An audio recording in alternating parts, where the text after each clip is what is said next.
The man who slaughtered Arhan's family was no ordinary enemy. Carlos was a swordmaster, a monster standing far above human limits, and no matter how hard Arhan trained, revenge still felt impossible. But just when all hope seemed lost, the portrait of his legendary ancestor, Caravan, suddenly came to life. The founder of the Caravan family had been watching him in silence, waiting for the day Arhan's hatred became strong enough to carry the weight of revenge. And now, that day had finally come. Liam revealed a secret hidden in the Caravan bloodline, a power that sounded completely insane. By devouring a sword, Arhan could absorb the memories and techniques of its former owner. It was the reason the Caravan family had produced swordmasters for generations. There was only one problem. To begin walking that path, Arhan had to do the impossible. He had to heat Liam's sword, bite into the burning steel, and swallow it piece by piece. With his parents' bloody faces burned into his mind and Carlos's name fueling his rage, Arhan chose not to hesitate. He sank his teeth into the red-hot blade and tore off a piece like candy, forcing himself to swallow the burning metal. Despite the pain, Arhan continued to finish the rest, determined to have his revenge. To understand the story better, let's rewind a bit. Arhan grew up surrounded by stories that never quite matched the life he was living. His father spoke of the Caravan family as if they were legends, once powerful swordmasters whose names carried fear across kingdoms. But to Arhan, those tales felt hollow. Their home was falling apart, their influence long gone, and the village they ruled over struggled to survive. It was hard to believe in greatness when everything around him pointed to decline.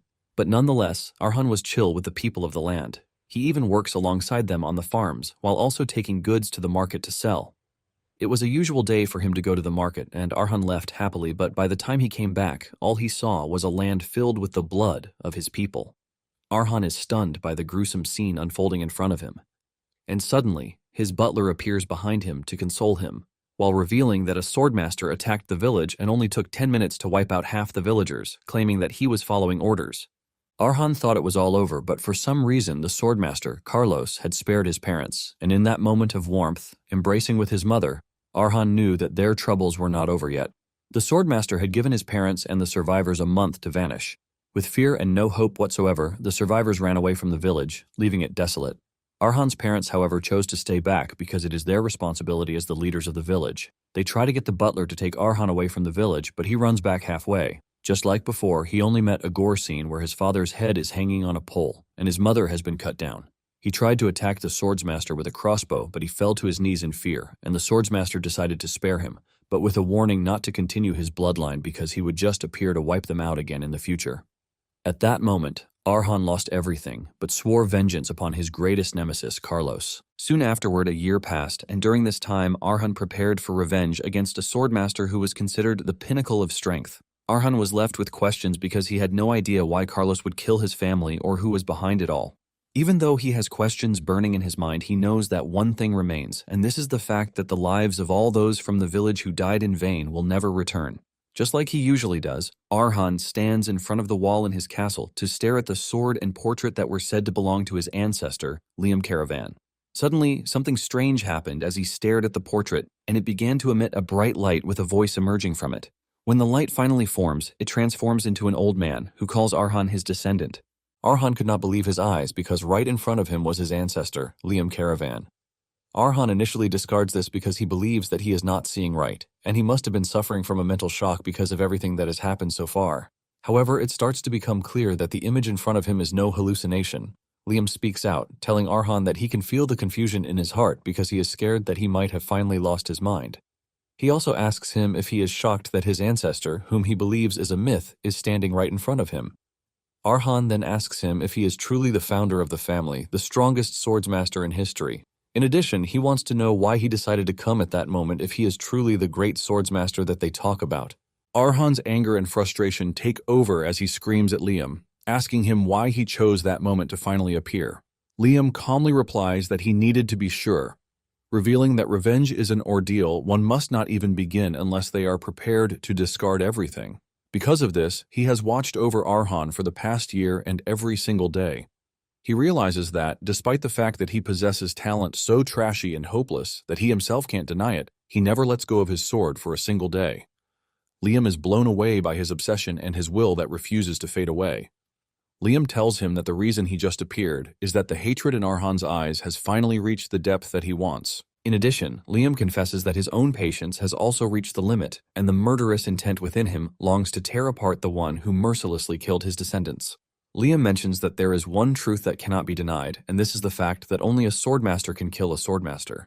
Liam is pretty sure that Arhan is aware of this, which is why he swung his blade to the point of insanity while swearing revenge. However, Liam lets Arhan know that no matter how much he trains, he will never catch up to Carlos. He explains that a swordmaster is a transcendent existence beyond the bounds of humanity. It is basically a realm so high that even those called geniuses cannot understand it. Even among these powerful swordmasters, Carlos still remains the top gem. Liam admits that even in his era there were only a handful with such skill, which means in the present age no one can touch him. He tells Arhan that as time passes, Carlos will grow even stronger. When Arhan hears all of these, his heart starts to tremble because he already had an idea that Carlos is way too powerful, but he never saw it in the light of being impossible to defeat him. Arhan groans in frustration because he can't believe that the man who took everything from him would become a hero, while he sits on the sidelines to watch helplessly, just like before. Just then, Liam tells him that things have changed because he is now there to help Arhan so that he might become greater than Carlos. Liam tells Arhan that he wants him to pass his judgment on the trash, Carlos, who killed his descendants like sheep. Liam lets Arhan know that there is only one way forward, and this is a path that only caravans walk. He tells Arhan that the way forward is for him to consume his sword, which is hanging on the wall. Arhan is ultimately confused when he hears this, and he stares at the man as if he were a madman. Liam then leads Arhan to the forge, where he explains to him that the caravan family carries a mixture of dwarven blood in them. Arhan places Liam's sword in the furnace while Liam continues to explain everything. He mentions that the blood composition comes from him because he is a dwarf hybrid. Even though the dwarven blood has traits that aren't visible, the blood carries special abilities that are passed down to descendants.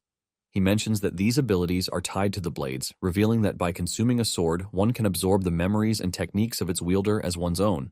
This is basically the power that has allowed the caravan family to produce swordmasters every generation, thus raising such a prestigious and great family. Arhan is surprised to hear this, since he has always known that dwarves are friends with metal and fire, but he never knew that they had such a strange ability. Even though the story sounds absurd and confusing, Arhan knows that the truth can only be proven by results. Arhan then looks into Liam's eyes with great determination, telling him to show him how to consume a sword because there is no hesitation whatsoever. Liam then tells him that the method is simple, and he is expected to heat the blade until it is hot enough to slightly soften. Once this is done, he is expected to bite and swallow it. Without hesitation, Arhan goes through with this, while wondering if he has gone mad or even bewitched. However, he doesn't really care about all these because if there is even the slightest chance that he is going to succeed, he is ready to take it. Arhan ultimately claps his jaw on the hot sword, and he tears off a portion of it like candy. A burning sensation runs through his body as he swallows it, and he screams in pain as if he has been set on fire. He loses mobility as he drops the sword in his hand while grabbing his throat in pain. He falls to the ground, but he refuses to pass out while thinking about the horrible things he went through.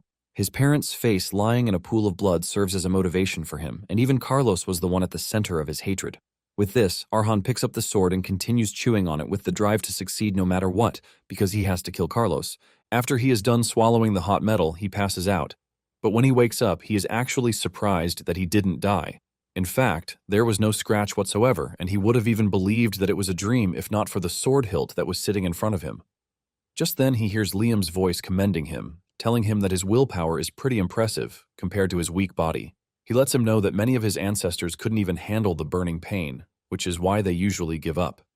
Since he is seeing him in 4K now, Liam knows Arhan will definitely believe the stories his father has been telling him and not count it as a mere myth. Arhan is blown away, but he composes himself and he bows to Liam, greeting him as their founder. However, Liam tells Arhan that he is supposed to call him his master, not founder, because this is what his other students called him.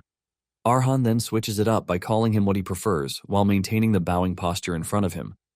Arhan asks him if this means he has inherited the great power that his father talked about because he was the one who said swallowing the sword would give him power. However, as it stands, he doesn't feel any different, and Liam lets him know that there is actually a problem with this. Although the problem is with Arhan himself. Apparently, Liam wanted Arhan to swallow the sword so he could move straight to master level.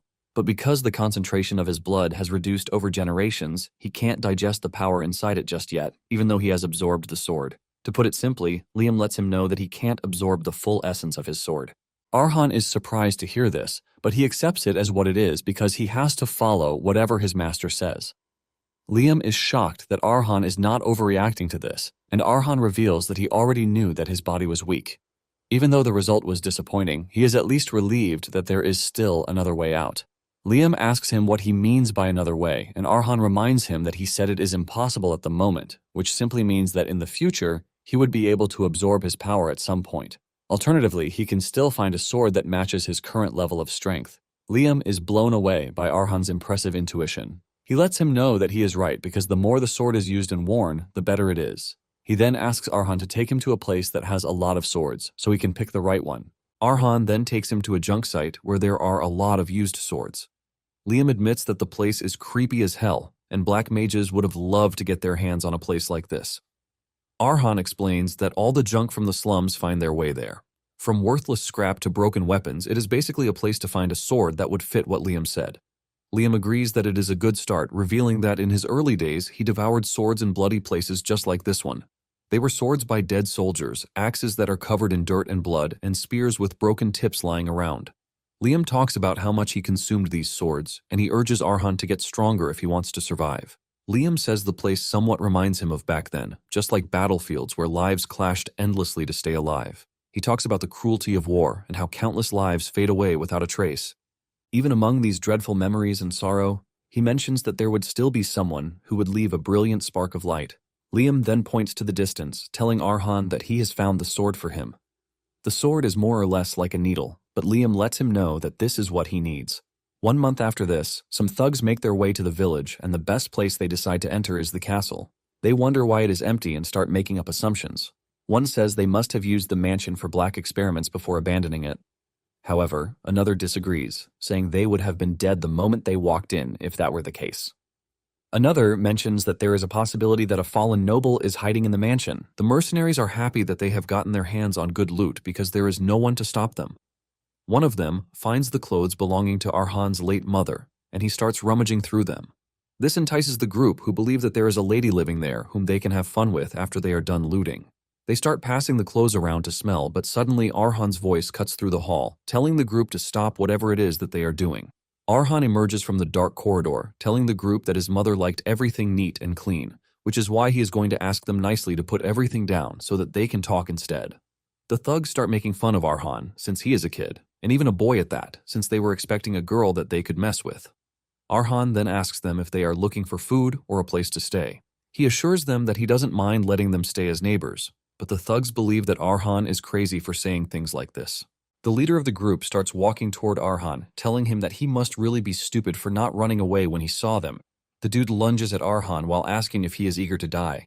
This ultimately turns out to be his biggest mistake as he unleashes the fury locked inside Arhan's body. Before he can react, Arhan pushes the needle sword into his abdomen, targeting a really vital spot. The baldy coughs up blood as Arhan stares him dead in the face with anger written all over him. 1 month earlier, after Arhan picked the sword, he had asked Liam if he was sure that this was the sword he wanted him to swallow, because it looked more like a needle than a sword. Arhan says it looks like something that would break if he tries to cut something with it. Liam tells him that this is exactly how it should be because it wasn't made to cut enemies or break things. Liam tells Arhan that it was made for one thing only, and it was basically made for a life or death fight.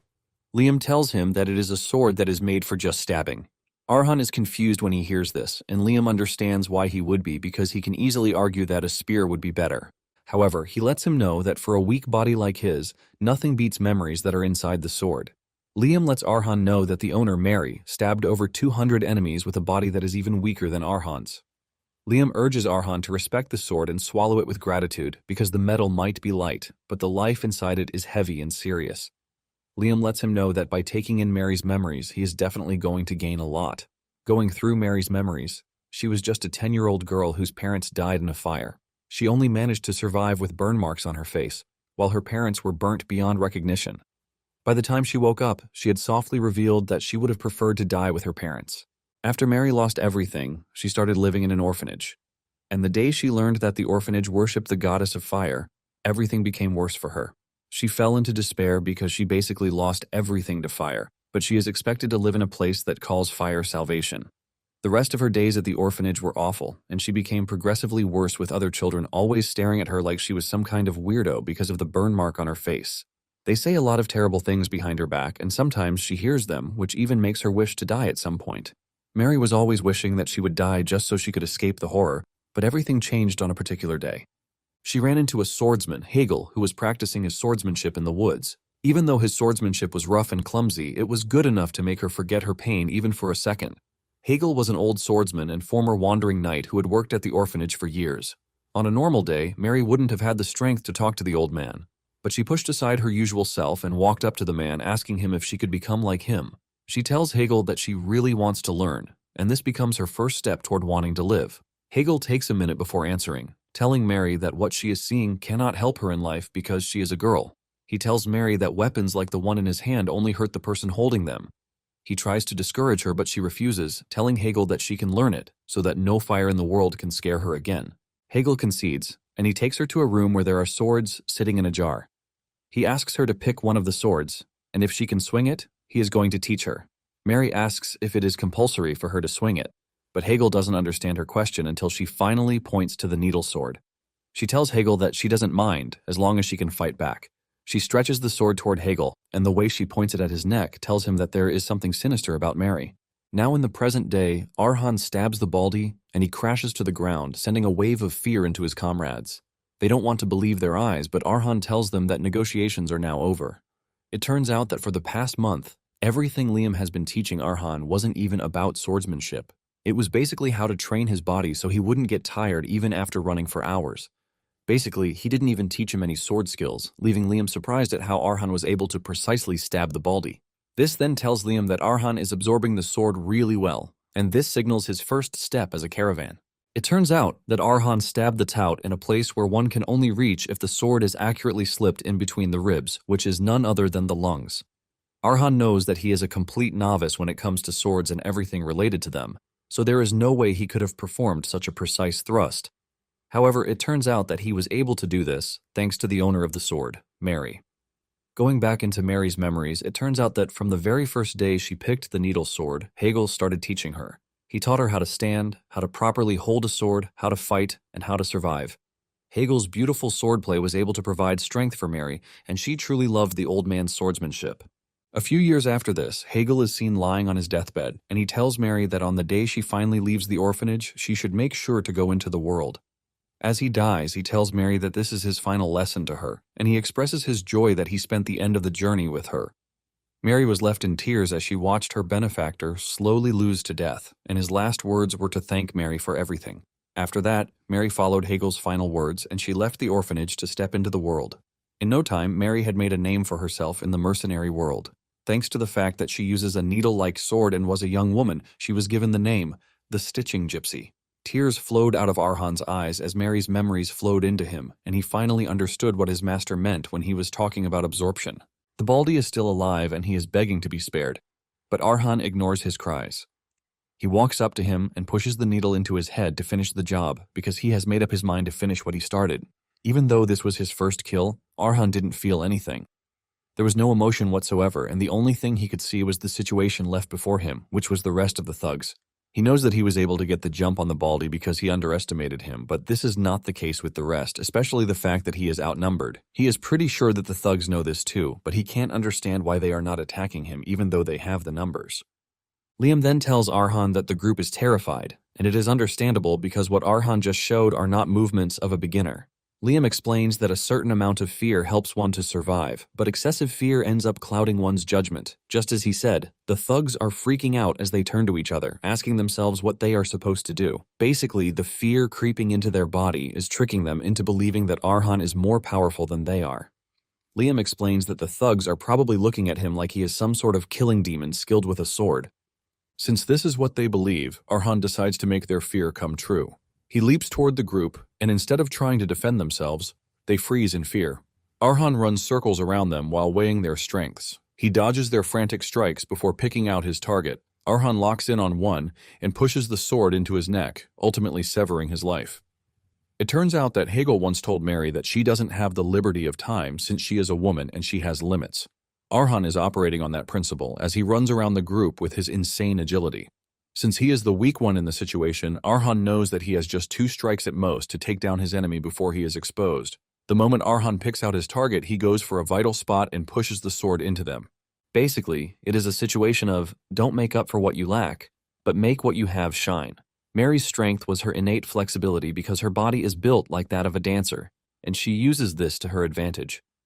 She is able to attack the enemy from any angle while maintaining even the weirdest posture. Using all of these, she takes down her enemies in just one strike, by going for vital spots like the head or the neck. Arhan is doing the same, and he has used this to take out the entire group except for one more. The last dude starts crying like a baby with mucus coming out of his nose as he pictures himself in hell. The dude doesn't see a human, but a killing demon straight from the depths of hell. After wiping out the team, Arhan digs a grave to bury them. While he was busy burying them, Liam asked him if he had finally put aside his doubts. He lets him know that if he possesses the stamina to swing a sword the entire day without losing his breath, he can hold his own against 4 untrained thugs. Liam tells Arhan that he is already growing stronger amid life and death battles. Arhan realizes that everything his master said is actually true because, from his body becoming flexible like a dancer, as if he is reacting to the memories within the sword, to the memories of Mary, all became vivid as the fight began. With this, Arhan could finally see how Mary was able to fight against her adversaries. He wonders if this is what Liam is saying about the power of digestion, on how one becomes stronger the more they understand their opponent. Liam then tells Arhan that he doesn't lie when it comes to swords, but he lets him know that his days ahead will be filled with pain. He lets him know that he is going to go through hardships that would make him beg for death. He says it is going to reach a point where it would look like his current suffering is nothing but bliss. Liam then asks Arhan if he can still walk this path, and Arhan answers with determination that as long as everything he does helps him get a chance against Carlos, he would do whatever is necessary. The next morning, all the determination in his face turns into fear as he is ordered to climb a very high cliff. As he climbs the high cliff with sweat running down his face, Liam can see how scared and worried he is. He teases him, asking him where the look of determination in his eyes from the night before disappeared to. He asks him if doubt has started creeping into his mind, but he is not worried about this because it is also a part of his strengths. Liam says he is aware that Arhan has always been like this since he was young. Even though he would need to address this someday, he tells him that for that moment he just needs to sort out his curiosity first. Liam explains that the path of a swordsman is largely divided into 5 stages. There is the sword beginner, which is the entry level of the sword walker, the realm reached by those with talent. There is the sword runner, and these are those who have been established as the axis of the battlefield. The 4th is the sword expert, and these are sets of people who can single-handedly turn the tide of war by themselves. Last but not least is none other than the swordmaster, and they reign above everything else, like they are gods. Liam then asks Arhan where he thinks he currently sits among the 5 ranks. Arhan takes a deep breath before telling Liam that he is pretty sure that he is expecting a spirited answer, but he assures him that he knows his level very well. Arhan says the prerequisite for swordsmanship is manipulating mana, and the second, which is needed to handle mana, is the formation of a mana heart. However, since he hasn't formed a mana heart yet, Arhan is honest with himself, and he knows that he doesn't even qualify as a beginner yet. Liam is pleased to hear this, and he commends Arhan, telling him that his self-awareness is pretty great. Liam confirms Arhan's suspicion, telling him that he is truly an amateur among amateurs who hasn't even entered the threshold of the sword. Liam tells Arhan that the training is to lead him to the path of a beginner so he can create a mana heart. Arhan is shocked to hear this, and he asks the man if all he is doing at the moment is to create a freaking mana heart. Arhan cannot believe that he is currently going through a life and death situation because of a mana heart. Arhan then tells Liam that he might not be aware because things are different in his era, but he explains to him that in the current era, one can create a mana heart by drinking an alchemist's potion. It can also be created by having a walker-class knight infuse mana to open one's senses. Basically, it is really easy to form a mana heart because ladies who learned swordsmanship for self-defense can even do this. Arhan then asks Liam why he would leave such an easy path just to make sure he is going through a method that can send him to his parents. Liam then tells Arhan that it is not actually bad to follow worldly methods to form a mana heart, but he lets him know that the power of Gunson steel is what resides in their blood. Liam tells Arhan that to unleash the full potential of this power, a sturdy vessel is required, which is why it is impossible with the heart of an ordinary person. He mentions that one can only reach the realms of humans with a trash mana heart, but if Arhan is serious about reaching the path of a swordmaster, there is only one thing he must possess. Liam tells him that what he needs is a heart of steel that is strong enough to clash with the world and not sustain a single scratch. Liam then tells him that there is only one way to form this heart of steel, and this is for him to drive himself endlessly to the brink of death, so that his body craves a mana heart of its own. Liam admits that only a few of his disciples were able to complete this training because it is an agonizing and horrific process. However, he lets him know that those who endured all the training to the end became swordmasters. Liam then asks him if he is now motivated by what he just told him. Arhan replies that he is more than motivated as he continues pushing himself to the top of the cliff. Liam assures him that the mana heart he is going to acquire will be different, and this is enough motivation for Arhan to continue pushing through. Meanwhile, in the east village of Campbell, they have started hearing rumors about Caravan Village. It is now considered a spooky village that contains no single soul because everyone suddenly vanished a year ago. The rumor that has started developing is that there is something in the village that is considered to be highly dangerous. One dude mentions that no thug has gone to the village and come back alive. A lot of stories and assumptions surround the village, and the conclusion that they have come to is that one shouldn't enter the village unless they want to die. Sitting in the inn is a weird knight, and he hears everything the people are discussing concerning the village. The knight is interested in the village, which is now said to be a home of death. He takes his handkerchief to wipe his mouth, and the handkerchief is stained with blood, revealing that he is battling his own internal problems. The knight concludes that this home of death is the perfect place for him. On the other hand, Arhan continued climbing the cliffside with his left arm only after the motivation he received from Liam.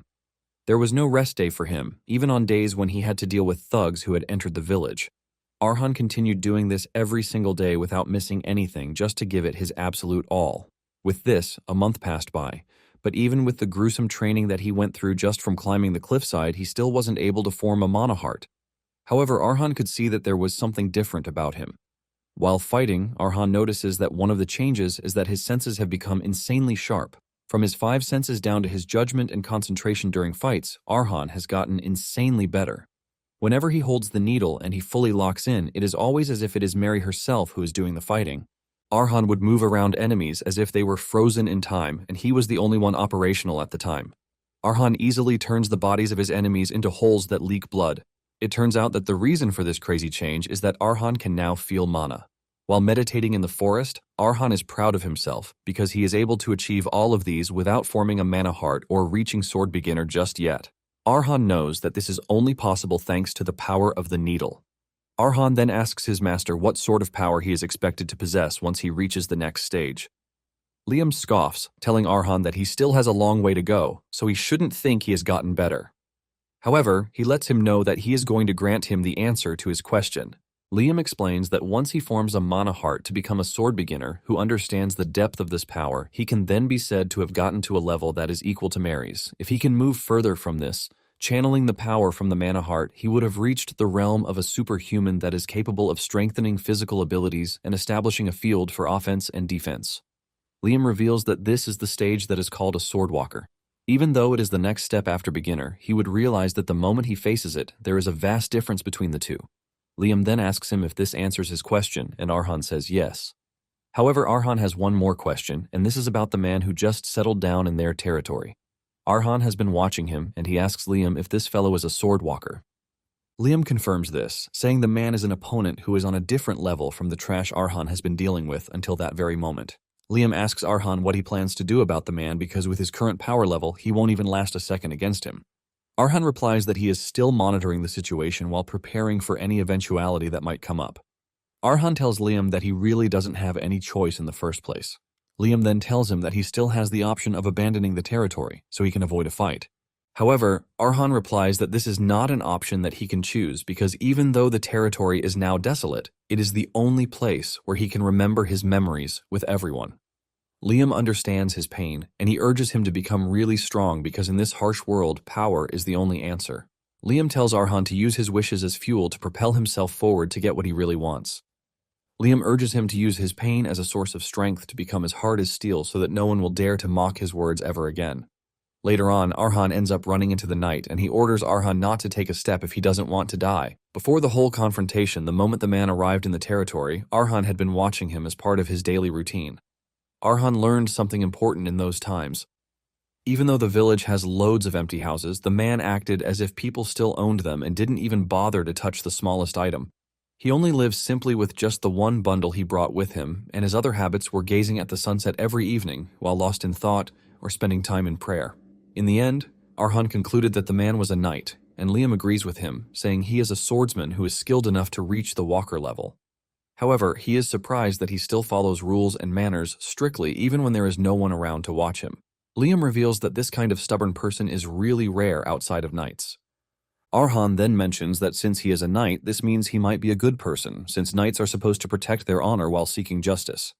Liam cuts in, saying there is no doubt that they chase honor, but Arhan is wrong for calling knights righteous people. He mentions that honor is something that is personal and subjective. He mentions that the honor that they follow isn't always good for everyone because a knight's honor depends on the person they swear loyalty to. Their honor is basically decided by the will of their employer, particularly the one who pays well. Liam decides to explain to the naive Arhan what a knight really is. He tells him that a knight is just a hired sword who uses honor as an excuse for violence. He is basically someone who uses ancient sword skills to kill efficiently, and since they are covered in expensive armor, they are simply an enemy that is much harder to kill. Liam tells Arhan not to be fooled by the fancy word that is called a knight, suggesting that he looks at what they really are so he can judge for himself. Liam tells Arhan that suspicion is his greatest strength, and he reminds him that he's been like this since he was little. When he was a kid, he would basically listen to his father's stories about the family, but deep down, he was questioning the authenticity of these. Even when a new power made him overconfident and put him in danger, his sharp senses and careful watching helped him remove risks so he could find answers. Liam continues by saying suspicion means not being swayed by what he sees or hears, but using every way possible while thinking endlessly to get closer to the truth. Liam urges Arhan never to lose his mindset of being suspicious every time, because people without this mindset can never go beyond their limits. Liam tells him that this is actually the real gift behind his skill with the sword. Arhan is totally locked in as he receives this important lecture from Liam. After Liam is done with the lecture, Arhan assures him that he is going to remember everything. It is because of these lessons that Arhan never lets his guard down around the strange man who is settled in his territory. Only after making sure that the knight might not be a threat does Arhan plan to ask him to be his neighbor. Arhan approached the knight in the most careful way that he could, but the two ended up holding swords at each other. The knight tells Arhan that he is aware of the fact that he has been watching him, but he urges him not to even think of escaping. The knight assures Arhan that he is going to cut him down immediately if he turns his back on him. Arhan maintains his defensive posture because he never thought things would turn out the way it does. Going into Mary's memory, she narrates how loads of mercenaries approached her to recruit her. On the other hand, thugs who had heard the rumor of how good she is decided that the best thing to do was to pick a fight with her. During these days, she had one thought that she might no longer be a random female mercenary with a sword, but a proper, strong swordswoman. However, it didn't take long before she realized just how wrong she was. She ran into a swordwalker knight who easily disarmed her while dunking on how trash her skills are. The knight tells Mary that he would have killed her if she weren't a woman, and he trash talks her, telling her that she is just an insect. Basically, it is their rule in the Red Hawk Knight Order not to touch women or children, and this was Mary's saving grace back then. It was this very day that Mary felt a huge, unbreakable wall between her and the knights. It was later that she found out that the level the knight had reached was called Swordwalker. As Arhan stands in front of the knight, he starts to understand something important. The Mary who lost to a Swordwalker back then was much stronger than his current level, which shows how much of a disadvantage he is at. As the knight approaches slowly, Arhan realizes that he is being overwhelmed by a fear of death that was far more superior to when he was even climbing the cliffside with only one arm. His heart starts beating fast like crazy, and with this, he sees the clear superhuman level beyond the walker stage. This is a level where mana spreads outside the body like veins, while adding willpower to attacks and defense. This is what is simply known as the Swordwalker's path. The knight then asks Arhan why he has been watching him, because from what he has noticed so far, Arhan has been the one attacking the thugs who visited the territory. The knight tells Arhan that he must provide a good reason or else he would have to treat him like an enemy. The knight yells at Arhan to answer him, and Arhan replies that he was only trying to figure out if the knight is an intruder or a guest. Arhan tells him that this is his explanation, but the knight demands more, saying he doesn't fully understand yet. Arhan then explains that he was born and raised in the territory, but 1 year ago, while he was away for a short time, a dark sorcerer attacked, killing the residents, ultimately leaving the village in ruins. After this, thugs kept coming in, and he was forced to handle them by himself. Deep down, Arhan knows that there is no need to tell the dude everything, which is why he is withholding some of the information from him. Arhan then continues by saying he has noticed that the knight looks far stronger than those he has fought, and he knew that he could die if he had approached too soon, which is why he decided to watch to know if he is a friend or foe. Arhan says if he is friendly, he would ask him to be a resident in the village, but if it is the other way around, he would find whatever way he can to protect his territory. The knight is surprised that Arhan was prepared to fight, even though he knows how much of a disadvantage he has. Arhan then replies that the land holds all the memories that he has, which is why it is too precious to run away from. When the knight hears all of these, he realizes just how much Arhan has suffered. The knight takes a deep breath, telling Arhan that it is time for him to tell his own story because for them to become neighbors, they should definitely know each other's stories. The knight then urges Arhan to lower his guard and put down his sword so he can sheath his own sword before sharing his story. On the other hand, Liam reminds Arhan that there is only one way to build a mana of steel, and this is for him to keep pushing himself to the brink of death, forcing his body to create a mana heart of his own. Liam then asks Arhan if he is feeling motivated about the whole situation, and when Arhan finally replies to the knight's offer, he tells him that he can't lower his sword. Arhan tells the knight that he doesn't fully trust him yet, and he actually needs the sword for some level of protection. The knight is shocked to hear this, and he reminds Arhan that he would have taken him out of the equation if he really wanted to. The knight tells Arhan that he can't sheathe his sword first because he goes against a knight's honor, so he has to protect his honor. Arhan assures him that he understands where he is coming from, but lets him know that he can't back down. Arhan swore never to bow to fear and to never give up without actually trying to fight. The knight is shocked to hear these words from Arhan, who looks so weak that he can even be mistaken for a girl. However, he can see the signs that Arhan has endured harsh training, and while his frame is small, his balance remains impeccable. Even though Arhan hasn't learned the sword properly, the knight realizes that he is using an unorthodox form of pouring all of his strength into the first strike. The knight analyzes everything and realizes that Arhan is just a boy who poses no threat to him whatsoever. Just then, the knight notices that Arhan has a cold gaze on him, and with how things have been, the knight knows that a clumsy reply won't do justice. The knight takes in a deep breath before leaping towards Arhan, aiming to disarm him by striking his wrist, so he can avoid injuring him. Just as he is about to strike Arhan, Arhan locks in completely, and the next thing the knight notices is that his sword has bounced off. The knight is left stunned when this happens because Arhan isn't even a beginner yet. Arhan leaps backward after deflecting the attack, and the knight notices something strange about him. He realizes that the surrounding mana is moving without rhythm, just like waves. It turns out that in that split second, when he was about to attack him, Arhan was able to form the diverse mana heart. Even with a mana heart, the knight knows that it is impossible for him to have deflected his sword, but he somehow did it. He wonders if it is because of the mana heart that he harbors. The knight knows that usual mana hearts tend to be soft and flexible, but the mana heart in Arhan's chest is sturdy and firm, just like steel. At this point, the knight can see that Arhan has the strike of a lifetime in him. On the other hand, Arhan knows that blocking the sword's attack wasn't his skill, but something of mere luck. Arhan could later sense that from the beginning, the knight had no intention of hurting him because he aimed for the wrist to avoid the vitals. In addition to this, the power imbued in the sword was just a bit. This is basically why it was easy for him to have predicted the trajectory to be able to stab the tip of the needle into the gap that blocked the strike. Even though it was a miracle, he paid the price because the shockwave from it hit him like a carriage, crushing him. He was thrown into intense agony as if all of his bones were being crushed. With this, Arhan confirms that the difference in power is no joke. However, Arhan is glad that the thing he wished for so much, which is the mana heart, has manifested. Nonetheless, he is still a beginner, so his thrust won't be able to reach the knight. Since it has come to this, Arhan figures out that there is only one way out, and this is creating a mana path of his own by using Mary's memories as a stepping stone. In the past, Mary collapsed in tears after she ran into the unbreakable wall, which is the walker. She faced a limit that could not be crossed head-on, and his body trembled in fear. At that moment, the first thing that came to her mind was Hagel's voice. She remembers Hegel saying that the majority of swordsmen consider a wall a limit that they cannot cross when they face it. But this is just an excuse for those who chose to settle because they lacked the courage to break down the wall. Hegel mentions that walls are originally there to be crossed because they are nothing more than a stepping stone to climb higher. Hegel had told her never to turn away, but to stand tall and face it squarely. After facing her fears, Mary had returned to face the walker again with the acceptance that she is going to get cut really badly. But if she refuses to give up and just crashes against the wall, her sword would definitely cross over this wall. Following Hegel's advice and suffering many painful circumstances, she was able to cross this wall. Basically, it is all about believing in oneself. The wall is something everyone who wields a sword would encounter, starting from the intimidation slowly seeping deep beneath the skin, to the hopelessness that feels like it is going to crush the challenger. Just taking a step would feel like a heavy load, and there will be temptation to turn away, but in this dire and tough moment, Arhan stood his ground and crashed against his tall wall. Arhan knows that he is at risk, but this is exactly why he needs the life or death situation trial.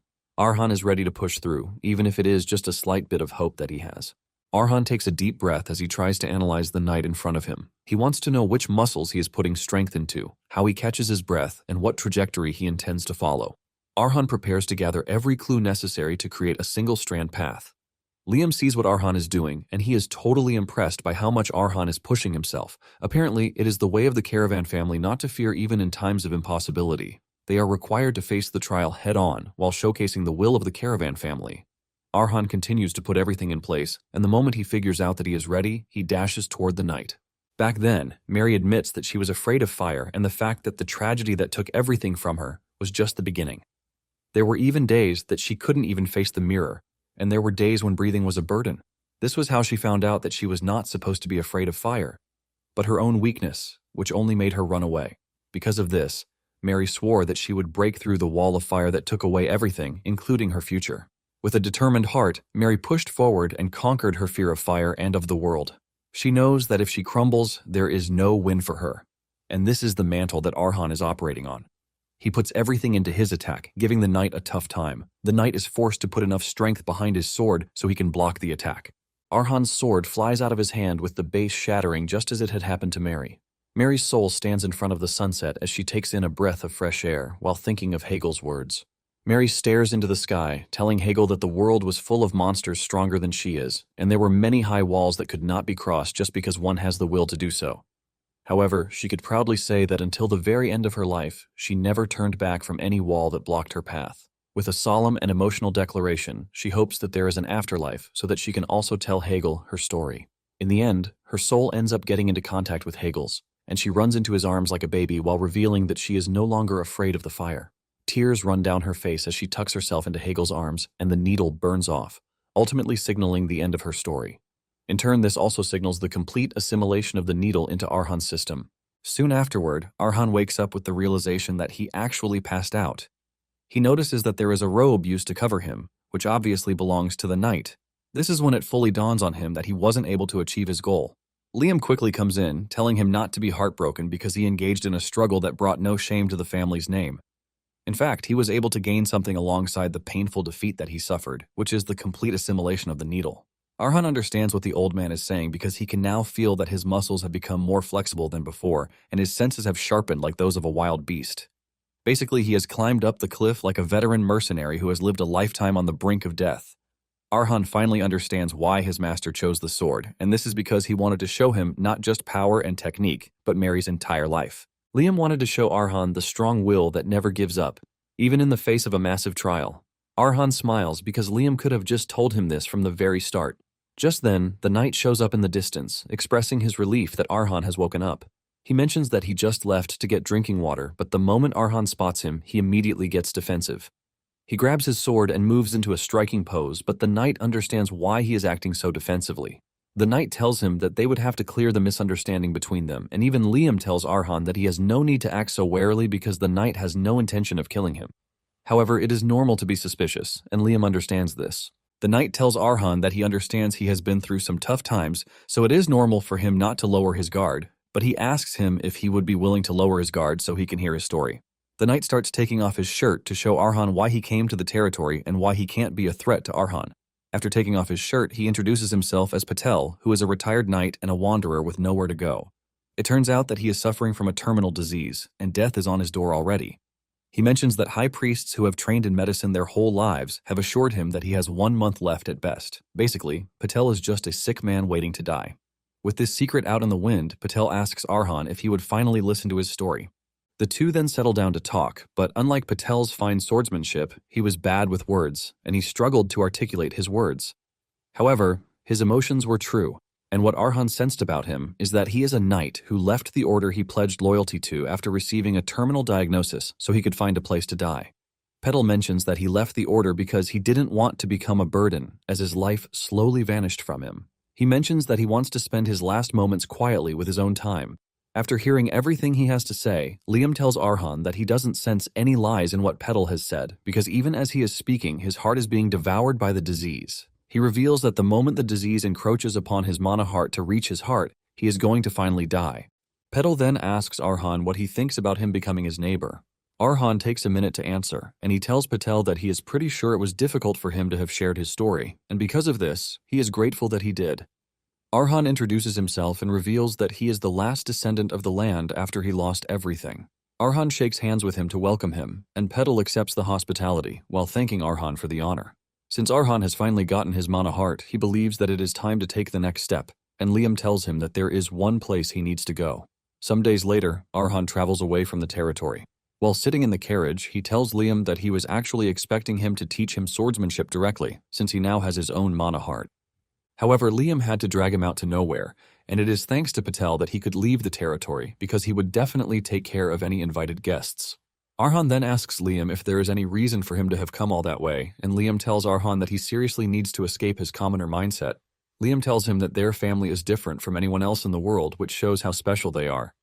Liam tells him that as long as the blood of steel flows in his body, rather than sword training embedded in the gaps of his growth, the assimilation of a new sword is the priority.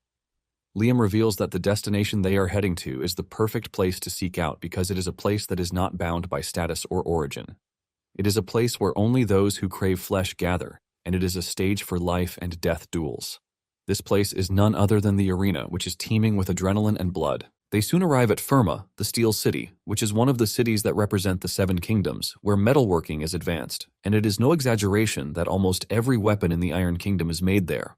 It is basically the Holy Land of Swords, but before that, the real reason Firma became so great was something else, and it was because of the arena.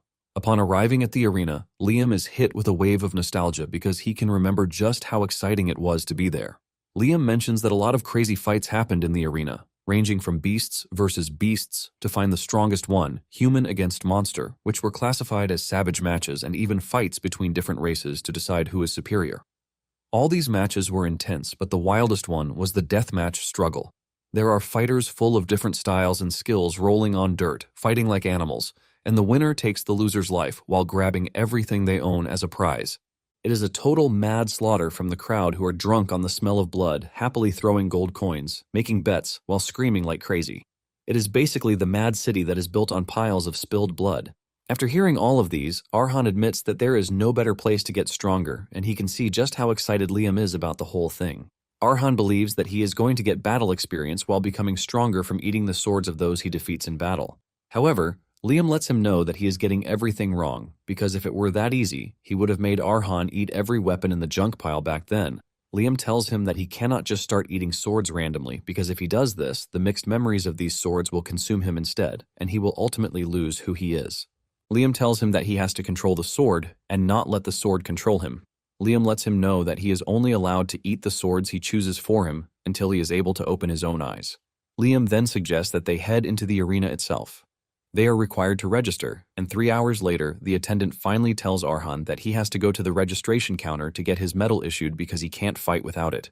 Arhan is confused when he hears this because the medal is not something he is aware of, and even Liam has no idea what it is.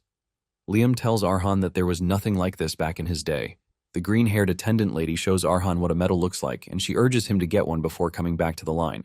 It turns out that medals are a special rank mark that exists only in the arena. They are decided by one's known fame, status, fight record, and so on. The color of the medal shows just how strong one is, and it is ranked from strongest to lowest. There is the black medal, the white medal, the platinum medal, the gold medal, and the silver medal. Since he is just a rookie, the one he can get his hands on is the bronze color, which is total crap. Arhan cannot believe that things have changed compared to what his master said. Hours earlier, Liam was boasting about how a rookie can enter the arena to fight 100 people. Basically, there was no discrimination because once one arrives at the arena, they are immediately thrown onto the stage. However, there are weight classes now, which is totally trash to Liam because it is all built on money. Arhan says even if the kingdom prides itself on strength and they keep doing deadly fights for hundreds of years, no fighters would be left, and the betting people would get bored when strong and weak keep switching wins. Basically, strong fights should be between strong people and weak people against weak, which is way more fun. Arhan lets Liam know that the era has changed, and because of this, the arena became a famous place that people travel far to see. This is basically why Firma grew so big, and it is more or less a smart change. Arhan mentions that in this era, it is not compulsory to kill the loser, but the loser still gets hurt badly. However, Liam is not up for the trash changes, and he just tells Arhan to keep the information to himself because the more he hears, the angrier he gets. Although he believes that this might be a stroke of luck for Arhan, he tells him that it is going to be a great experience for him to fight someone on his level because this would always teach him something new. However, until then, Liam suggests that they look around the weapon shops because the quality will be way better than the small shops near Caravan. Since Arhan's sword breaks too easily, Liam believes that it is not a bad idea to get some extra ones as backup. Suddenly, they walk past a trophy wall that houses weapons instead of medals. Arhan and Liam are left in total shock by this. Arhan is in the middle of his admiration when a man, Tom, shows up on the scene. Tom could clearly see that it was Arhan's first time seeing the Hall of Honor, and the dude introduced himself as the caretaker. Tom tells Arhan that he is willing to explain the Hall of Honor to him, and Arhan bows his head to the man, telling him that he would very much like it. Tom mentions that the weapons on the wall belong to fighters who did amazing things in the arena long ago. The weapons are all old and broken, and since they can't be used again, they are kept on the Wall of Honor to remember the fighting spirit of their wielders. Arhan is completely overwhelmed by this, and Tom tells him that he is free to ask him any question that is burning on his mind. Tom excitedly mentions that it is his pride as the caretaker of the place.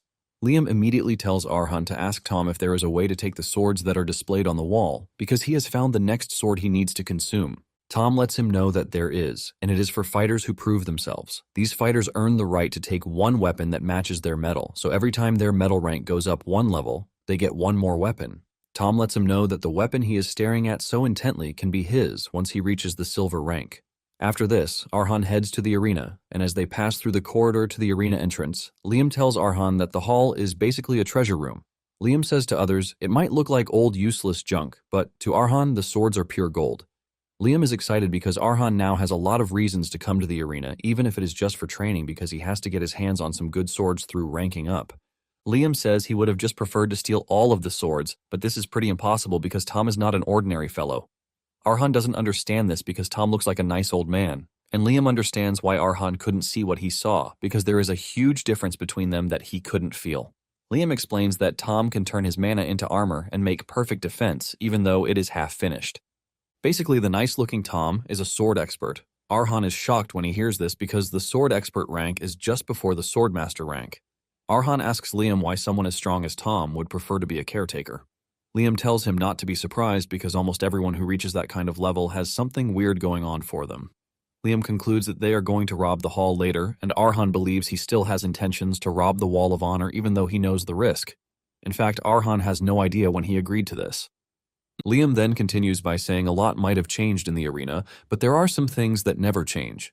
Things like hiding one's face so they can leave their rank, fame, and name outside just to challenge like a regular fighter are the old traditions of the arena. Arhan says it is a pretty good tradition because since it is only fighter against fighter and no background, he is free to fight without holding back either.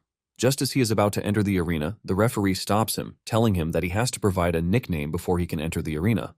Arhan is confused by this, and Liam mentions that no one who enters the arena uses their real name because things like titles and status from outside would only get in the way when one stands as a fighter. The man urges Arhan to tell him the proudest name he is going to carry in his fighter life, and Arhan thinks about it for a minute before choosing the name he wants, which is Liam. The man is surprised to hear this since he has never heard of it before, and he asks Arhan if it is some sort of main character from a night story. Nonetheless, he can only hope that victory follows him for his first fight. Since bronze is the weakest in the arena, fights among bronze fighters only interest small-time gamblers. No one really cares about bronze fighters because they are nothing more than cheap entertainment, which is why the crowd doesn't cheer for the fighters but would rather throw nasty boos and insults at them. Arhan had barely stepped into the arena when those who were present started talking down on him. They call him a skinny loser who is about to lose his head. Liam is not surprised that they are shouting insults because in the Iron Kingdom there is no respect for the weak, since the strong rule everything. Liam asks Arhan if he is being affected by the insults, but he says no. Liam is relieved to hear this, and he reminds Arhan that he put his name on the battlefield, which means he is carrying all of Caravan's history and honor. Arhan assures Liam that he is aware of this, which is why he has to win no matter what. Arhan walks up to his opponent, who is a giant, scary dude with a big weapon. The referee welcomes the spectators to the match between two rookies, who are there to show them what it is to be a weakling. The referee introduces Arhan as Liam to the crowd, while mentioning that he is a complete newbie. On the other hand, his opponent, Tamir, is a fighter who has been killing all of the fighters he has faced since his debut. The referee continues by saying the fight is dedicated to the goddess, Lepre. The referee has not even finished his introductions when Tamir starts to trash-talk Arhan, telling him that he has a stupid nickname, which sounds forgettable and weak. Tamir boasts that he won't have to use his weapon on Arhan because it is just going to be a waste of time. Tamir then makes Arhan an offer, telling him to take off the dumb mask that he is wearing and also drop his sword so he can dance when he claps his hands. Tamir tells Arhan that once he does this, he might at least leave his skinny neck attached to his body. Arhan remains mute as Tamir continues running his mouth. When he finally speaks up, he tells Arhan that he heard there is an unspoken rule that the fighters don't kill each other. Tamir laughs out loud when he hears this, saying Arhan must have decided to challenge the arena because he thought he wouldn't die. Tamir screams at Arhan, telling him that no one cares about any stupid unspoken rule because where he grew up in the Zernia Mountains, the loser male always dies. This is basically why he has killed all the last 3 guys that he has fought by breaking their necks with his own hands. Tamir says Arhan might have asked why he is going this far, and Tamir maniacally reveals that it is the best kind of fun. However, Tamir tells Arhan that he looks way too weak, and even if he snaps his neck, he might not feel anything thrilling whatsoever. This is why he wants Arhan to at least shake his body to provide some sort of entertainment for him and the crowd. The referee is blown away by the amount of trash talk that has already gone down between the two, and he says the match might actually be fun to watch. Once everything is ready, the referee starts the match. Tamir stands in his position nonchalantly, waiting for Arhan to attack him first. Just then, Arhan tells him that he has an offer for him. Arhan points the needle at Tamir, telling him to take back the insults he dumped on his family. He tells Tamir that if he does this, he might just let him die easily. Tamir takes this as the greatest joke in his life, and he laughs out loud. Even the crowd makes fun of Arhan, saying he is trying to act all scary, while asking him if he read that line from some cheap novel. The crowd joins Tamir in mocking his nickname because no one in their right mind would choose Liam as their nickname. Tamir teases Arhan, telling him that he has got the mood up and he can't hold back anymore. Tamir starts drooling because of the excitement he is already picturing in his head. But suddenly, Arhan appears underneath him, pushing the needle into his hand, removing a couple of fingers while reminding him of the offer he made him. Tamir watches in shock as Arhan suggests that he apologize if he wants a quick and painless death. Arhan leaps backward to create some distance between them after cementing his stand. Tamir angrily slams his big weapon into the ground, forcing Arhan to jump further back so as not to get caught in the attack. With blood dripping from his hand thanks to the loss of his fingers, Tamir screams out in pain and anger. His voice is so loud that it catches the attention of everyone in the arena. Tamir tries to understand what just happened because moments earlier, Arhan was shaking like crazy, looking like a lame, weak child. This leaves him wondering how Arhan was able to reach him so fast. It suddenly dawns on Tamir that Arhan might have been pretending to be weak so he could lower his guard. Arhan knows what he is thinking, and he asks if he plans to call him a coward for this, while reminding him that he was the one who said the arena is not for kids to play around. Tamir groans in pain and frustration as he calls Arhan a piece of shit. He leaps toward Arhan in anger, threatening to tear him into pieces. Tamir frantically swings his sword at Arhan, but he dodges the attacks easily with his flexible body. Tamir starts getting worried because Arhan is easily dodging everything he is throwing at him by a paper's width. Fear starts creeping into his body as he wonders what sort of person he has run into. It is as if a giant serpent is overwhelming him in an enclosed space. Before Tamir knows it, Arhan goes after his lower section and pushes his sword into his leg. Tamir doesn't immediately feel the gravity of this, and he swings really hard at Arhan. However, Arhan dodges the strike just like before. Arhan leaps backward like a mantis while wearing a cold gaze. Just then, Tamir starts feeling everything all at once. His sword falls from his hand and he crashes to the ground in pain as he loses control over his leg. With the dude rolling in pain, Arhan walks up to him, telling him to take off his stupid helmet and dance to his clapping just like he told him. Arhan looks totally scary as he repeats Tamir's exact words to him. Realizing that he is about to lose his life, Tamir has no choice but to accept Arhan's offer. However, he tries to be sneaky since Arhan has moved closer to him. He tries to grab his sword with his left hand, but Arhan pushes the needle into his left hand, crushing it completely. Tamir groans in pain, and Arhan urges him to think hard about his next decision because it might be his last. Immediately, Tamir realizes that Arhan would truly kill him if he is not careful. He succumbs, and he starts to apologize to Arhan, telling him that he is sorry for insulting his name. Tamir begs Arhan, urging him to let him live, and with this, Tamir concedes defeat. The initial boring arena immediately goes wild as everyone starts to celebrate the entertaining match that they just witnessed. Everyone in the arena agrees on one thing, and this is the fact that Arhan is quite strong because he is the best bronze fighter they have seen in recent times. Those who bet on Arhan are the happiest because they now have a fortune. They start praising Arhan as they add a prefix to his name, calling him Little Gladiator Liam. The whole arena goes up in excitement as the people hail Arhan.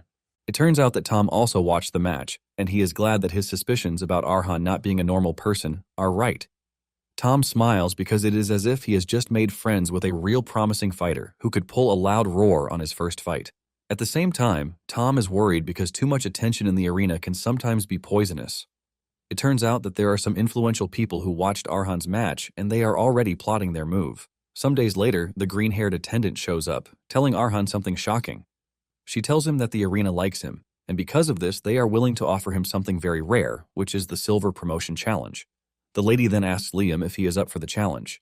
It turns out that 2 days after his debut fight with Tamir, 3 matches happened during that space of time, and Arhan had won everything in a completely calm and efficient way. Arhan figures out that this offer is because they like how he fought in those matches. However, he doesn't think that they are giving him this offer because of pure kindness, and he is convinced that there is something else behind it all. The attendant tells him that the rules are simple, and it is just for him to fight a player that they choose. The best part of it all is that he doesn't have to try hard because he is expected to last just 3 minutes in the arena. Apparently, if he lasts 3 minutes after the fight starts, he automatically wins. The attendant tells him that this is a very rare offer that doesn't come that often. In addition, it is common knowledge that once he becomes silver rank, he is going to be able to fight stronger opponents than before. In addition to this, he is going to get a much higher pay from the fight just for surviving a 3-minute battle. The attendant looks really sly as he asks Arhan what he plans to do with the offer, while reminding him that it is not an offer that comes every single day. Liam then tells Arhan that there is an old tradition in the arena that is called rookie crushing, which exists to crush smart, efficient rookies like him. It is a special arena event made just for the twisted pleasure of annoying spectators who get off watching their prey's blades snap and their bodies wrecked. They basically use the promotion as a bait to lure in their prey, then throw them against someone way too strong for them just to humiliate them publicly. Liam tells Arhan that if he doesn't want to embarrass himself, it would be better if he refuses the offer, because a normal promotion chance will still come in the future. Liam asks Arhan what his answer is, and Arhan tells Liam that he should have known the most obvious answer, which is the fact that he is going to accept the challenge no matter who the opponent is. 2 days after he accepted the challenge, the arena sent him a letter revealing his opponent, who is nicknamed Black Bride. The Black Bride graduated from a top academy and they have never lost once in silver rank. Black Bride is basically a real powerhouse among swordwalkers, and since the academy doesn't produce trash talents, the academy certificate alone gives one the opportunity to become a knight, which is the ultimate elite badge. To put it simply, Black Bride is ahead of Arhan in every aspect. Arhan reveals that he checked about the Black Bride, and it turns out that they dominate every fight, leaving every single opponent with the inability to fight ever again. Liam realizes just how serious the arena guys are because if they prepared this much for him, it means lasting 3 minutes in the arena is going to be a big task for him. Liam mockingly tells Arhan that he is utterly screwed. Arhan asks Liam if it is that serious because he believes that Black Bride can't be that stronger than Patel. Even though Patel is sick and weak at the moment, he used to be one of the strongest swordwalkers. However, Liam lets him know that the situation back then and his current situation are absolutely different. He lets Arhan know that Patel held back during their match out of respect for him, but it is pretty obvious that he won't get that kind of luxury from the Black Bride. Just from hearing this, Arhan can imagine his head flying off his neck, and he thanks Liam for making things worse. However, he knows that Liam never lies about anything related to the sword. At the same time, Arhan thinks he has a chance because he has his mana heart and Mary's memories. Since it is just 3 minutes to survive, Arhan thinks he can get it done. Suddenly, a person wearing a hoodie cuts him off and calls him by his arena name. This strange fella takes off their cape to reveal that they are a lady. Arhan can sense the overwhelming aura from the lady and fear grips him right where he is. He takes a closer look at the lady and her sword, and this is when he immediately figures out that the Black Bride is a lady.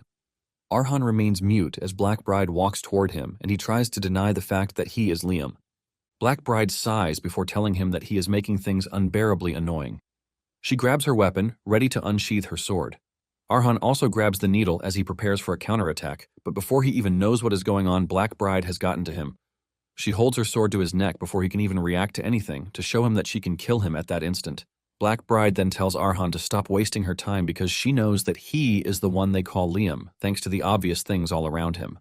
However, Black Bride tells Arhan that he has no reason to fear because he only came to make him an offer.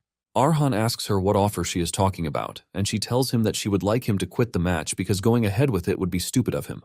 Black Bride tells Arhan that she can see that he has a bright future, and she would love to preserve that. Arhan asks her what will happen if he insists that he wants to fight, and Black Bride tells him with all coldness that he would have to pay for it. Later that night, a troubled Arhan heads to the Wall of Honor to meet with Tom. Tom is surprised to see him that late in the night, and he asks him why he is there. Arhan apologizes for coming so late because he knows that it is rude to show up without warning, but he has a shameless request. With a serious and determined face, Arhan asks Tom if there is any way he can borrow a sword from the Wall of Honor. After Black Bride's visit, Liam watches her leave with clear admiration, noting that her talent is completely wasted in this era. He explains that most swordwalkers hit a wall and crumble, but Black Bride is different since nothing is blocking her growth.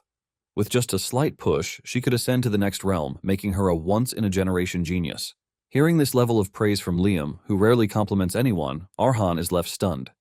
Recalling how Black Bride nearly took his head earlier, he realizes the gap between them isn't just large, but it's straight up hopeless. But still, backing down isn't in his vocabulary, so he makes up his mind to face her.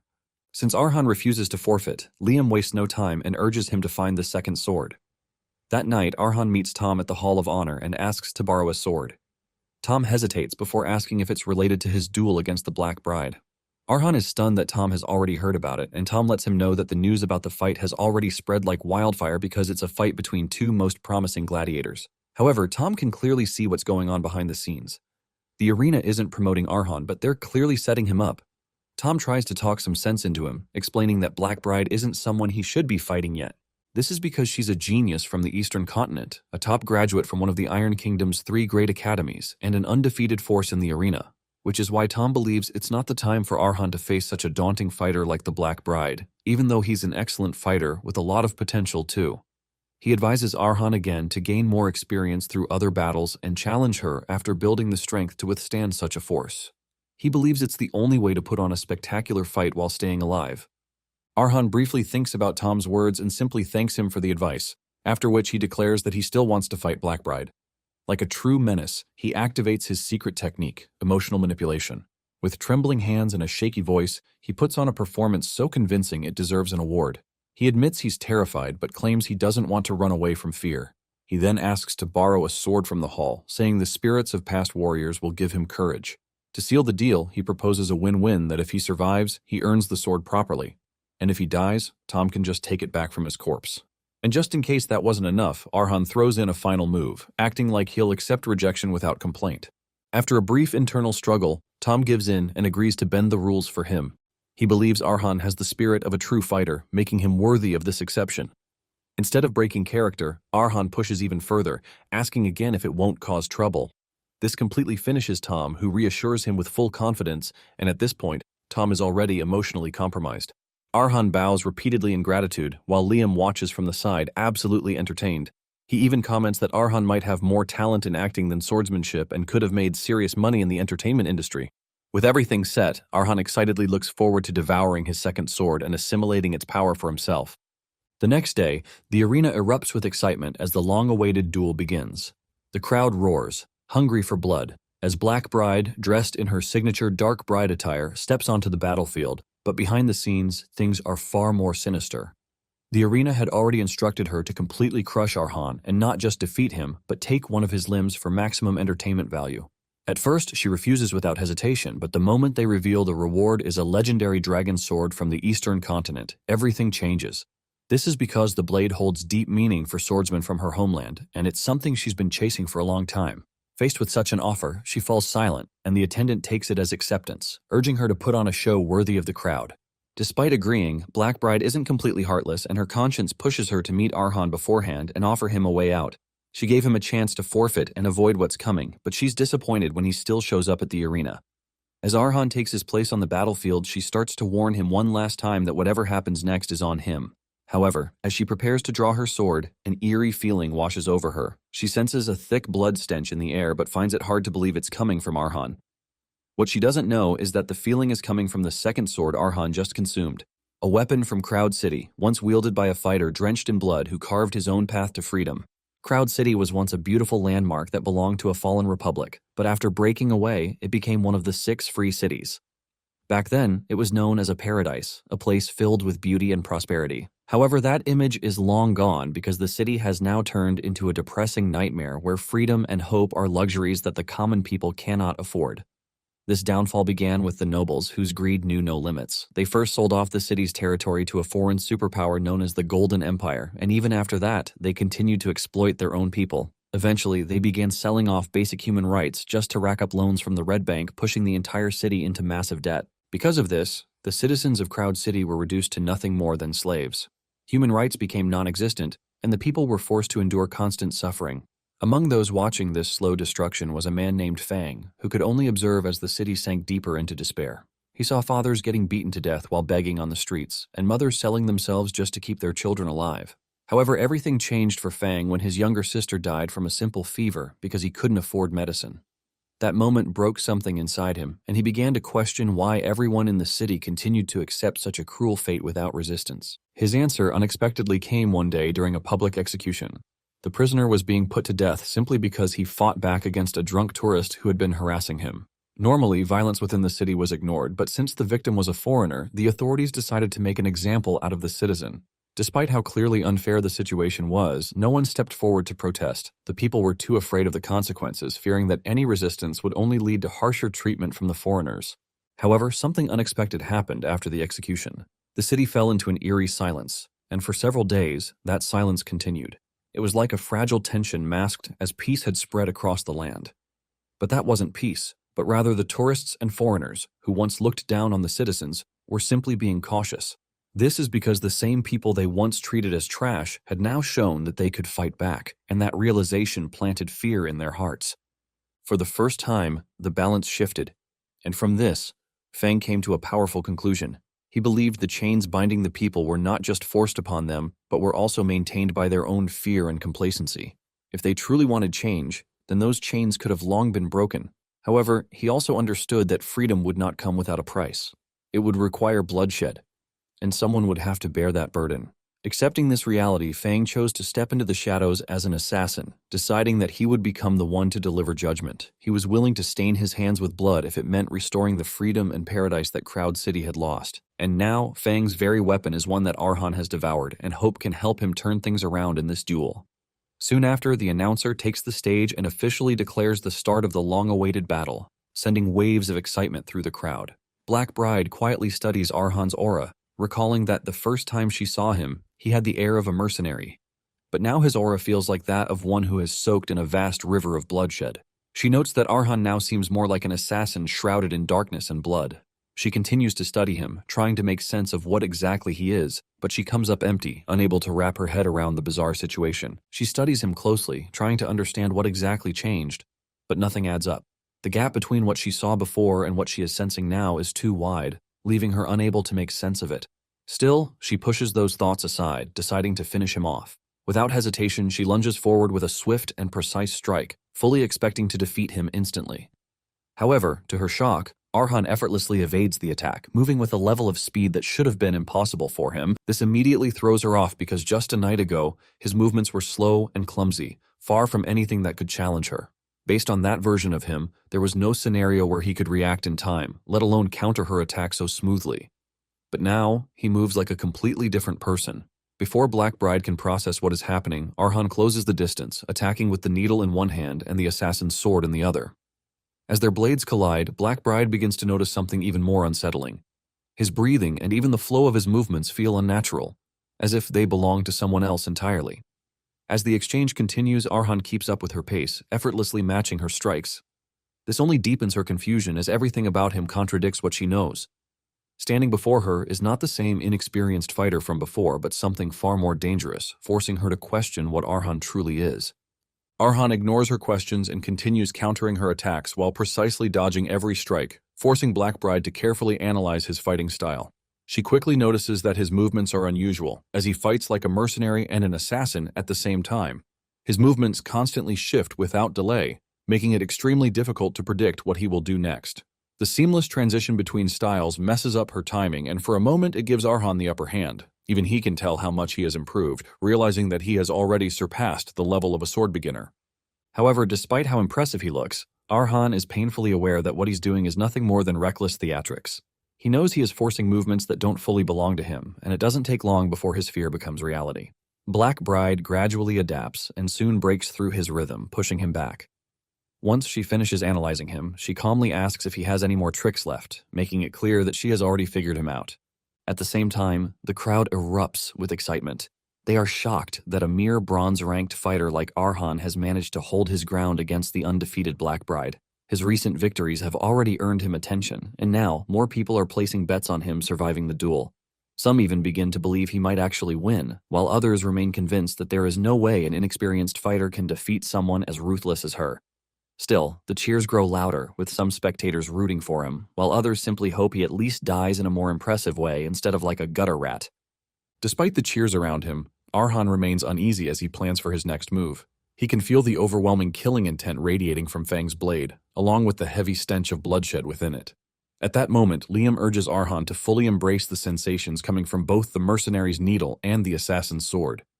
He explains that while their lives were completely different, both weapons share the same purpose. They were created to face enemies stronger than their wielders, making them swords born from struggle. However, Liam warns him that absorbing the life of an assassin will not be easy, especially for someone as inexperienced as him. If he loses control, the sword could consume him instead. He advises Arhan to understand Fang's life, accept it, and make it his own. Taking in those words, Arhan steadies himself and begins to breathe deeply.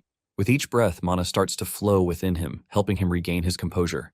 Noticing this, Liam tells him that the real battle is only just beginning. He explains that Black Bride has already analyzed his abilities during the first exchange, meaning she will no longer hold back. From this point onward, she will fight seriously. Arhan quickly understands the gravity of his situation as the arena has no place to hide, and that is a major disadvantage for him since an assassin's strength lies in the shadows. On top of that, Black Bride is now fully focused, which means he has lost any element of surprise. With no clear advantage, he concludes that his only option is to create distance and stall for time until the 3-minute limit is reached. Acting on that thought, Arhan swiftly takes several steps backwards, widening the gap between them. However, in the very next moment, Black Bride closes the distance instantly, leaving him completely stunned. From the audience, Tom watches without surprise, knowing that Arhan has yet to understand the true power of a swordwalker. It turns out that at that level, fighters can extend their mana outward, creating a path that allows them to overwhelm opponents while controlling both offense and defense. But more importantly, that same power can flow within their bodies, enhancing their physical abilities to a superhuman level. Soon, the Black Bride begins her relentless assault, forcing Arhan into a defensive position where he struggles just to keep up. It quickly becomes clear to him that she had been holding back earlier, because the speed and power she is displaying now are far beyond what he experienced before. Arhan desperately searches for an opening or loophole to explore, but finds none. He notes that, unlike most fighters who leave small gaps between their attacks, her swordsmanship is flawless. Every movement connects seamlessly into the next, leaving no room for counterattacks. To Arhan, her style feels less like fighting and more like art. Each strike flows like the brushstrokes of a master painter, with the battlefield acting as her canvas where she creates perfection with every swing of her blade. Even as he struggles, Arhan continues searching for a way out, while being awestruck by the warrior before him. When another powerful strike comes at him, he blocks it with everything he has, using both the mercenary's needle and the assassin's blade. Even Liam is impressed as he witnesses the Black Bride's technique, explaining that swordsmen from the Eastern continent practice martial arts, a mysterious form of combat that aligns their movements with nature itself. Even their footwork is as light as a feather, and every swing of their blade is graceful, creating a beautiful, flowing path in the air. Each beautiful strike crashes down like a wave and only stops when it strikes the opponent at the receiving end. Arhan continues to dodge every flawless blade stroke, but just when he thinks he's in the clear, the Black Bride maps out a path that catches him dead center. And with a powerful leap, she lunges forward to finish her masterpiece. But the intense pressure from the incoming attack forces Arhan into the life of the assassin, Fang. From Fang's memories, he's taken back to the rotting Crowd City and the blood Fang had to shed in his path to freedom and his fight against the corrupt nobles of the land. The constant feeling of death and the stench of blood after every attack. And on one of such days, Fang tried to escape pursuit only to find himself stuck in a dead end with no escape path. Standing before him was an opponent far beyond anything he could handle, so the only path to survival was escape. And now even that is gone.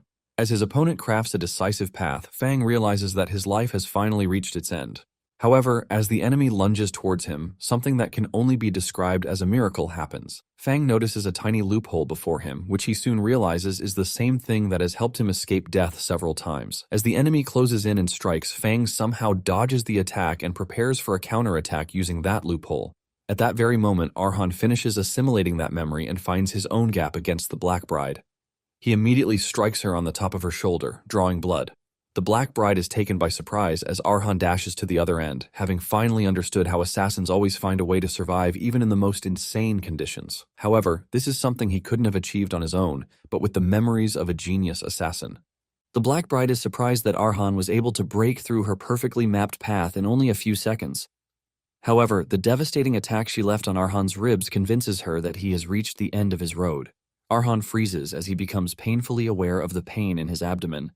He notes that the Black Bride is an overwhelming opponent compared to Fang's opponent, who was also a skilled swordwalker. She not only avoided a fatal wound from Arhan but also managed to deal damage to him in only a split second. Because of that attack, Arhan's ribs feel like they might snap with even the slightest movement, which is why he remains frozen in place. In his injured state, Arhan fears he might not be able to use the mercenary or assassin's arts, and creating a distance to buy time is even more impossible. After analyzing his options, he concludes that the best course of action would be to forfeit the duel. He briefly considers taking this route even though it might be humiliating. At least with his life intact, he believes he can rank up properly later. However, that stubbornness in the blood of the caravans washes over him, making Arhan more determined to keep going. Watching his young descendant renew his resolve to fight despite the odds against him, Liam smiles proudly. Even the announcer is stunned that a mere bronze fighter managed to inflict injury on the undefeated warrior queen. He begins to wonder if Arhan plans to keep fighting in his injured state. Seeing him prepare for another round, the announcer realizes Arhan has the makings to become a star with such relentless determination. So he pumps up the crowd and announces that Arhan has about 10 more seconds to victory. As Arhan and the Black Bride clash in their final face-off, Liam watches his young descendant, whom he believes doesn't have the makings of a genius. For Liam, a genius refers to those who find a way in the midst of impossible conditions. They always forge their own paths when faced with trials that seem impossible to everyone else and emerge successful. And geniuses are those whose achievements last through history. But Liam concludes that Arhan is clearly not one of them because his body is weak and his mastery of the sword is low. While normal fighters can swiftly learn 10 steps, Arhan can only manage fewer than 3 in the same time, which is the limit his body can take. Meanwhile, Arhan stands firm despite being cut in multiple places by the Black Bride. This makes Liam believe that Arhan might just be among the few who are considered greater than geniuses because they never give up. These select few are called legends, and their raw determination sometimes causes a massive ripple, making them heroes.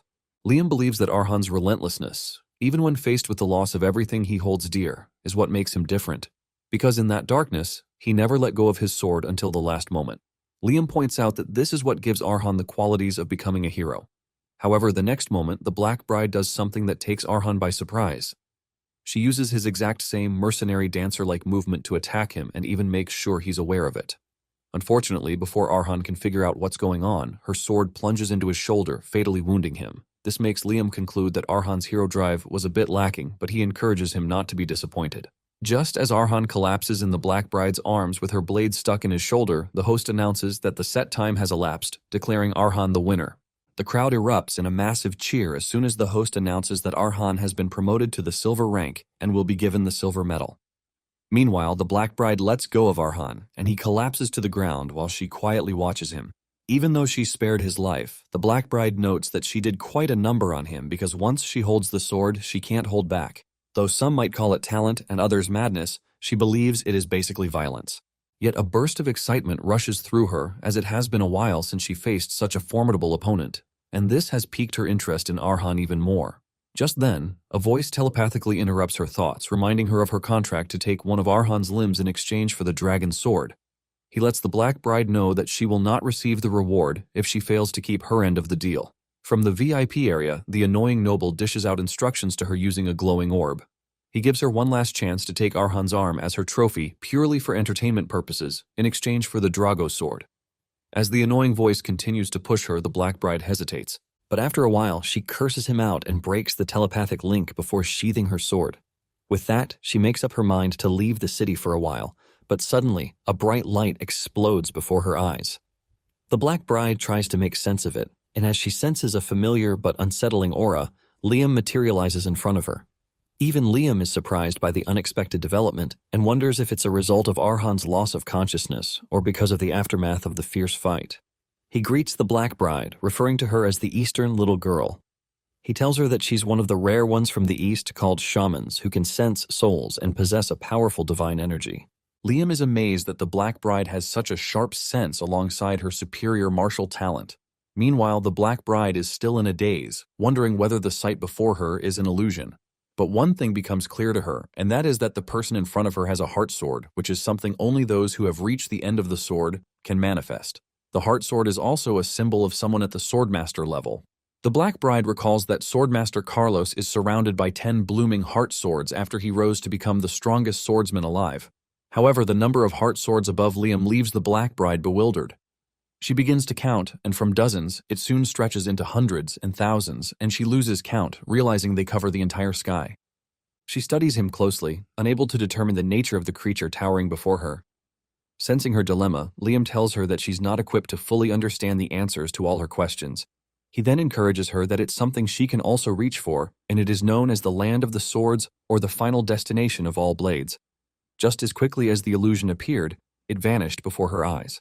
Before vanishing into thin air, Liam says he looks forward to the day they meet again, and he even calls her Seolyeon, which so happens to be her real name. Seolyeon stands there in a daze as memories of the stories her father used to tell flood back into her mind. Back then, he told them a legend about swordsmen who ascend when their realm reaches the heavens. Seolyeon's father says such swordsmen go to the land where immortals dwell. He explains that this place is a paradise filled with happiness, where those who have departed will one day welcome their loved ones. He also told Seolyeon that he would have no regrets if one day their family could be together again there. Having seen Liam briefly, Seolyeon realizes that the legend from her father's stories was real, and the God of Swords actually existed. The following day, Seolyeon approaches Arhan in the recovery room and introduces herself to him. But he is surprised and confused when she asks to follow him, so he doubles back to ask again, wondering if she has a few screws loose from the fierce battle between them in the arena. However, Seolyeon states clearly that she plans to stay by his side to see, hear, and feel everything. She tells Arhan that following him is the fastest way for her to achieve her dream of reaching the end of the sword and practically begs him to allow her. Arhan is confused and stares at her, bewildered, wondering if this is some type of new scam. Because it makes no sense that the all-powerful Black Bride would offer to be a follower to a frail scarecrow like himself. Seeing him flustered, Liam tells Arhan about his encounter with Seolyeon after he passed out in the arena. Liam proudly declares that she was captivated by his overwhelming eternal riz. Arhan almost gags as he watches his aged ancestor act like a clown fresh off the block. Liam continues to boast about how, since ancient times, swordsmen immediately become his loyal lackeys just by seeing his shadow. He then says he pities Arhan because at his age, he should be rolling in the sheets and experiencing crazy love with a girl like Seolyeon instead of chasing after bloodshed and revenge. Unfortunately, since Arhan has been forced by fate down the path of the sword, Liam advises him to cast away any romantic entanglements. He states that holding on to such attachment will only hold him back and make him weak. Liam then reminds him that he is the descendant of the caravan and an avenger of the ones who have been taken. He urges Arhan to weigh Seolyeon's value as a swordswoman and determine if it's real. Arhan quietly studies her notes that she's a high-level asset who wants to swear loyalty to him. And since Liam has also acknowledged her talent, Seolyeon will be helpful towards fulfilling his goal. Recalling how skilled she was during their fight, Arhan concludes that her presence will definitely push him to become better. So he introduces himself properly and welcomes her to join him as a neighbor, and Seolyeon also puts herself in his care. On their way back to Caravan, Arhan tells Seolyeon that he would like to clarify something before they get to his territory, and he urges her not to take offense at it. Arhan tells the lady that he is currently in a complicated relationship that he can't properly explain, but the baseline is that he can't be in a relationship with her. The mood immediately changes when Arhan says this, and Arhan continues by saying he is pretty sure that Seolyeon doesn't see him that way too. Nonetheless, Arhan reminds her that they are of opposite genders, so things can change unexpectedly. Just in case this happens, Arhan wants Seolyeon to understand his stand. Seolyeon then replies, telling him that she understands why he is worried, but assures him that there is no need to. Seolyeon completely ruins Arhan's ego as she tells him that he is not her type, so there is no freaking way anything will happen between them. Liam almost dies of laughter when he hears this, but Seolyeon doesn't even stop there. She tells Arhan she prefers men who are taller than her with a bulky body and sharp, intense features. She totally crushes Arhan by revealing that she wants nothing to do with skinny and frail guys. In addition, she says Arhan looks way too gentle, and he appears as the type who would apologize even if someone else started the fight. She roasts him so badly that even the carriage driver starts sweating on Arhan's behalf. Seolyeon tells Arhan that she has nothing against him, but it is pretty obvious that he is not her type. After saying this, Seolyeon asks if she still needs to continue, but Arhan shamefully says no because he might just wither away if he gets another round of roasting from the utterly blunt girl. Since they are past this, Seolyeon tells Arhan that she has something else to ask him. She asks him if there are other neighbors in his village, since he said she was the second one. Arhan mentions that a knight actually moved in recently, and he is pretty sure that she will get along with him. Arhan explains that Patel is skilled and a good person at that too. In fact, Arhan tells Seolyeon that Patel is a very kind person. Not long after this, they arrive at the village, and after alighting from the carriage, Arhan notices that Seolyeon has just a small bag with her, and he asks if this is all she has. Seolyeon confirms this, revealing that she doesn't have that much load in the first place. Seolyeon says a sword and a day's worth of rations are enough for her because if she exhausts them, she can always get more. On the other hand, Seolyeon notices that Arhan has a lot in his bag. In addition, she remembers that Arhan had only one sword back at the arena, but he now has at least 3 daggers. Arhan mentions that his sword got damaged in the last match, so he picked up a spare while he was in the city. Fortunately for him, he actually made more money because of his promotion to silver, and thanks to this, he was able to get some armor that he was missing. Arhan is happy that he actually visited Firma, the city of swords. Upon arriving at the entrance of the castle, they are met with a shocking scene. Petal is standing in the middle of corpses that he has cut up. Petal is surprised to see that Arhan has returned, and he apologizes for the embarrassing scene that he met. He mentions that some uninvited guests showed up, so he hasn't had the time to clean up. Petal notices Sholyun, and he smiles at her because he can easily see that she is the new neighbor that he talked about. Petal continues yapping, but Arhan cuts him short, telling him to catch his breath first. Sholyun looks totally stunned as she stares at the gory scene in front of her. Arhan shamefully walks up to Patel to whisper in his ear because he just ruined the image of Patel being a very kind man that he described for Sholyun. On the other hand, Sholyun could see that there is nothing ordinary about the village whatsoever. After they settle in, Petal explains that several intruders showed up while he was away. Fortunately, some of them backed up after he warned them, so there was nothing too serious about that. However, about a week ago, a completely different kind of group started targeting the village. Petal tried to handle things diplomatically, but they decided to attack him that very day. This was why he had no choice but to cut them down, which is why they met such a horrific scene. He lets Arhan know that from what he has gathered, the intruders are not ordinary bandits because they call themselves the Red Wolf Brotherhood. Arhan is surprised because names tied to colors and paired with animals are usually reserved for knight orders. Petal confirms this, explaining that such names represent identity and purpose. As a former knight himself, he finds it insulting for lawless bandits to imitate them. However, he warns that this makes the situation even more dangerous. When Arhan asks why, Sholyun explains that a group bold enough to mimic knights is either massive in scale or led by someone powerful enough to look down on knights entirely. At that very moment, Liam tells Arhan that this group is perfect for him to use as prey. With a mischievous grin, he urges Arhan to use Fang's blade to wipe out the arrogant Red Wolf Brotherhood without the help of Sholyun and Patel. However, Arhan feels uneasy about this, and he was already expecting Liam to cook up some impossible task, given how he has remained quiet for a while. He immediately refuses the proposal, pointing out that even Patel, a swordwalker, had a hard time handling only a few, so he can't understand why Liam would send him to take out an entire organization without even knowing the extent of their strength, but Liam reminds him of the steel blood that runs through his veins as a caravan. He points out that steel becomes stronger the more it is hammered. He adds that this is the perfect opportunity to truly master Fang's blade, and if Arhan can overcome this on his own, Liam believes he'll finally forge his own path instead of just copying the lives behind the swords he devours. That single statement hooks him instantly, and without hesitation, Arhan turns to Patel and asks for the location of the bandits' hideout.